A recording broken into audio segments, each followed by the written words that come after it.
প্রধানমন্ত্রী তারেক রহমান বলেছেন 2034 সালের মধ্যে দেশকে ট্রিলিয়ন ডলারের অর্থনীতিতে নিতে কাজ করছে সরকার। বলেন শুধু আকর্ষণীয় বিনিয়োগের জন্য নয়, বরং তার সরকার বিনিয়োগকারীদের সঙ্গে টেকসই বাণিজ্য সম্পর্ক করতে চায়। বৃহস্পতিবার চীনমৈত্রী আন্তর্জাতিক সম্মেলন কেন্দ্রে বিদেশি বিনিয়োগ নিয়ে এক সম্মেলনে এসব কথা বলেন তিনি। দেশে ব্যবসা ও বিনিয়োগের সুষ্ঠু পরিবেশ নিশ্চিতে সরকার বদ্ধপরিকর বলেও জানান প্রধানমন্ত্রী। শফিকুল হকের প্রতিবেদন। স্বল্পোন্নত দেশের মর্যাদা থেকে উত্তরণের পরবর্তী ধাপে প্রবেশের প্রস্তুতি নিচ্ছে বাংলাদেশ, যেখানে বৈদেশিক প্রত্যক্ষ বিনিয়োগ আর বিনিয়োগকারী ও নীতি নির্ধারকদের মধ্যে কার্যকর সংলাপ ও পারস্পরিক সহযোগিতা আগের যে কোনো সময়ের তুলনায় গুরুত্বপূর্ণ।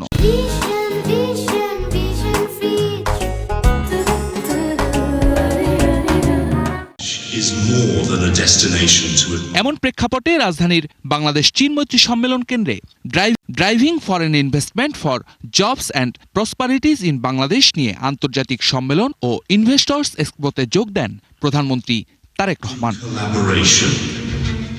মূল সম্মেলন শুরুর আগে ইনভেস্টর্স এক্সপো পরিদর্শন করেন প্রধানমন্ত্রী, মতবিনিময় করেন অংশগ্রহণকারী প্রতিষ্ঠানগুলোর প্রতিনিধিদের সঙ্গে। অনুষ্ঠানে দেয়া বক্তব্যে রাজনীতিতে প্রবেশের আগে ব্যবসায়ী হিসেবে নিজের ব্যক্তিগত অভিজ্ঞতার কথা তুলে ধরেন প্রধানমন্ত্রী।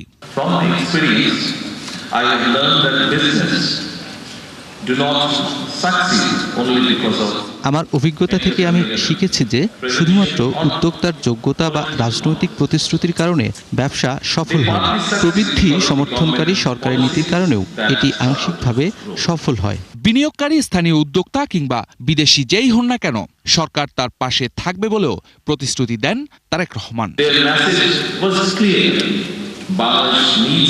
দূরদর্শী বিএনপি সরকার চায় আপনাদের কোম্পানিগুলো বাংলাদেশে বিনিয়োগ সম্প্রসারণ করুক। আপনি স্থানীয় উদ্যোক্তা হন আর বিদেশি বিনিয়োগকারী। যখন আপনি বাংলাদেশে বিনিয়োগ করবেন, আমাদের সরকারও তার সময়, সমর্থন এবং নীতির মাধ্যমে আপনার উপর বিনিয়োগ করবে। ইনশাআল্লাহ এই প্রতিশ্রুতি আমরা রক্ষা করব। অনেক প্রতিবন্ধকতার মধ্যেও উল্লেখযোগ্য শক্তি রয়েছে উল্লেখ করে সম্মিলিতভাবে বাংলাদেশকে টেকসই সমৃদ্ধির জন্য প্রস্তুত করবে বলেও আশা করেন প্রধানমন্ত্রী।